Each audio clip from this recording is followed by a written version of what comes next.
did mention communicate through my team that I had 2 prior engagements, but because of how important this occasion is, I move things around and I'm here. So it's good to see Dr. Okafor, Dr. Eje, and the rest of the team. Good to see you. I always like to start from 30,000 feet. So if we look closely at the production figures for our country, Nigeria, in the last 5 years, the GDP has hovered somewhere between 420 to 470 USD. Modestly impressive if you ask me, because it places us somewhere between 29 and 33rd, depending on if you're looking at a nominal or per capita income. However, on the flip side, our HDI index, for which the UN a little over 30 years ago posited, is the true measure for the wealth of a country. So health, education, and standard of living.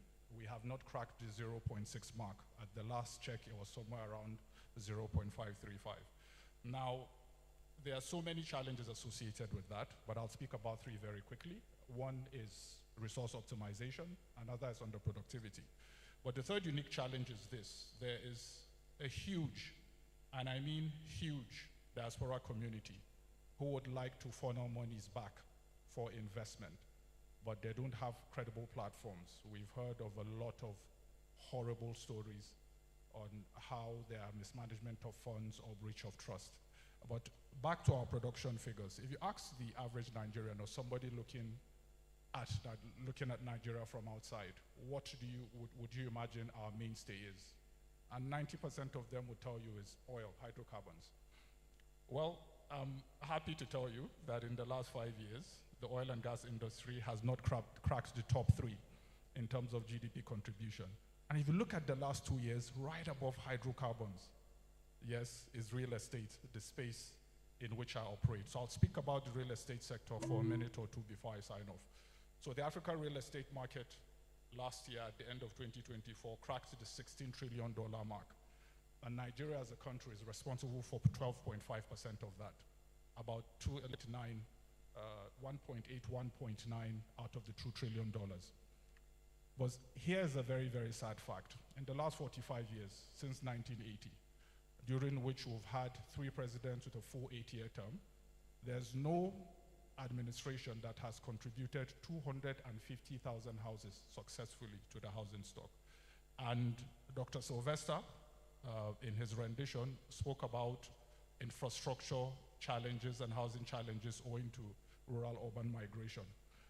I believe with the huge diaspora community out there, their willingness to funnel back resources, whether it's hard-earned money, whether it's technology, and breach some of these gaps in our respective economic sectors. The Diaspora App Hub is a step in the right direction, so for that I say congratulations. But before I sign off, I'd like to leave us with a thought. During the conference in London last August, although owing to timing constraint, I wasn't able to speak about this elaborately, I spoke inculcating a crowd-funded cross-subsidy mechanism in all our sectors, like we have in health. It's a crowd-funded cross-subsidy mechanism. We should be able to replicate that in housing, because we have a disappearing middle class, and there are a category of Nigerian citizens that would never be able to afford houses. I mentioned that during the conference last year. So you have cleaners, drivers, people would never be able to afford their houses. Now, we took some initiative as Bilad Realty Limited, so we put together a think tank group, cohorts that operate within our space, and we've begun to discuss the concept of social. For example, 2 years ago, during our long service award, I personally handed keys to houses to the lowest group.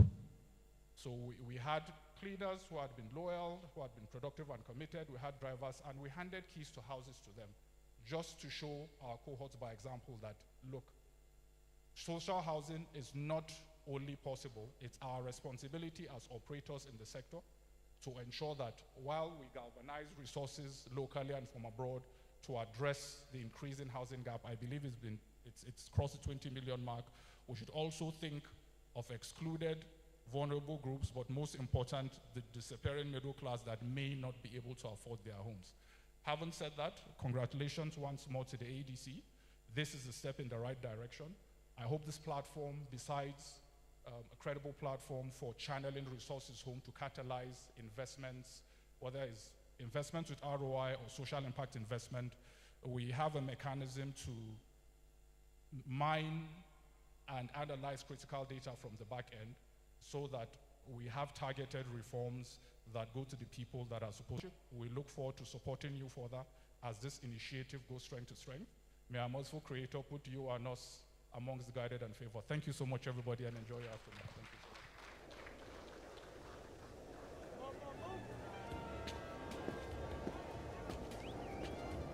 Thank you so much.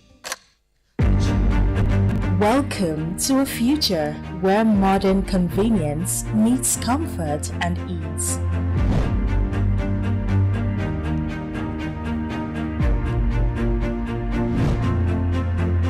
Step into the gentle rhythm of a relaxing home as the light awakens with your presence. Experience. Thank you very much. Thank you. Once again, please, can we put our hands together for the chairman of Bilad Realty? Thank you.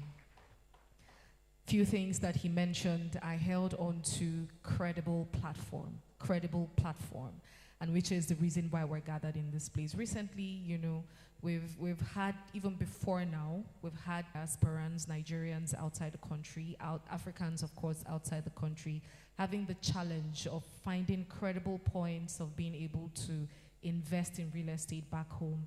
And after traveling, you know, you work so hard for years, you send money back home to somebody that's supposed to be a trusted family member or somebody, and then you come back and it's nothing close to what you're expecting to see.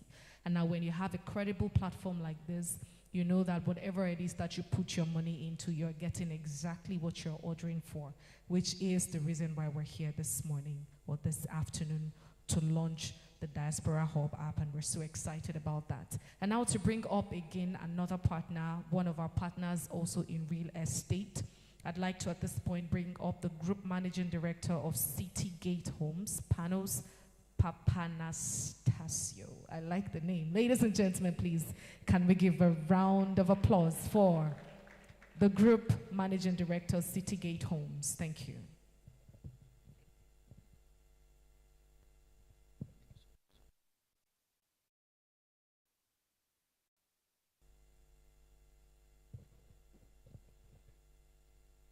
Good morning, everyone.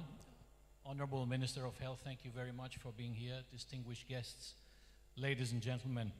Just to follow up on what Dr. Sadiq mentioned about a trustworthy platform. I was speaking to a Nigerian friend abroad on the fact that there is now, the ADC has put together or is putting together a platform for this kind of transaction or link back home. And his comment was, well, finally, something more reliable than my uncle's promises. So I congratulate you on that. It is truly an honor to stand here before you today as a representative of Citygate Homes. We are a proud service provider and sponsor of the African Diaspora Corporations. Today is more